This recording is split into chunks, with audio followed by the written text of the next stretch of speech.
చెప్తున్నాను, నిన్ను అక్కడ పెడుతున్నాను, నువ్వు అక్కడ ఉండు. నువ్వు నేను ఆజ్ఞాపిస్తున్నాను, నువ్వు అక్కడే ఉండాలన్నాడు. ఎవరిని? తిమోతి. నువ్వు అక్కడే ఉండాలి ఆజ్ఞాపిస్తున్నానంటే దాని అర్థం ఏంటండి?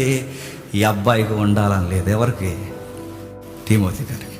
ఎందుకు ఉండాలని లేదంటే అందరిలో చిన్నోడు. రెండోది, ఆయనకి అనారోగ్య సమస్యలు ఉన్నాయి. ఎవరికి? తిమోతి గారికి. ఆయన ఆరోగ్యం బాగోదు, ఆయనకి కడుపు జబ్బు ఉంది. కడుపు జబ్బు తెలుసు కదండి, ఏదన్నా తింటే అరగదు. ఇదే తిమోతి పత్రికలో ఉంటుంది, ఏదన్నా తింటే అరగదు. ఆయనకి ప్రాబ్లమ్స్ ఉన్నాయి, ఫుడ్ పడదు, పరిస్థితులు బాగోవు. అలాంటి టైంలో తిమోతి గారు చాలా ఇబ్బంది పడుతున్నారు. ప్రభు అన్నాడు, నీకెన్ని ప్రాబ్లమ్స్ ఉన్నా, నీకెన్ని ఇబ్బందులు ఉన్నా, నీకు మళ్ళీ చెప్తున్నాను, నువ్వు ఉండాలి. తిమోతి ఒక విషయం చెప్తున్నా, మన ఆరోగ్యాల కన్నా సంఘానికి ఆరోగ్యకరమైన బోధ నిమిత్తం పోరాడడమే మన జీవిత లక్ష్యం. తిమోతి